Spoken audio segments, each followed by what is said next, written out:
বিসমিল্লাহির রহমানির রহিম। কেমন আছেন সবাই? আশা করি ভালো আছেন। দেখেন, বিশাল এক বন, যাকে আমরা বাংলাতে বলি বন, এই সৌদি আরব হলো মাজরা। বিশাল বড়, যার কোনো কুল কিনার নাই। কিছুদিন আগেও এই মরিচের টাল, এমন মরিচ ছিল বলার বাইরে। আজকে এই মরিচের কেউ নেয় না। কিসের জন্য? শুধু দাম কম বলে।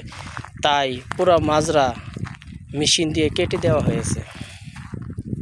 ঠিক একটা প্রবাসী মানুষের জীবনও এরকম তাই হবে। যখন দু হাত ভরে টাকা কামাই করবে, তখন তাকে শুধু ভালো লাগবে। আর যখন টাকা কামানো শেষ হয়ে যাবে, দেশে ফেরত যাওয়ার পরে সেম টু সেম তাকে কেটে ফেলে দেওয়া হবে। কি আমাদের দুনিয়ার আজব, তাই না? আমরা কল্পনা করতে পারি না কেন এমন হয় আমাদের প্রবাসী জীবনটা।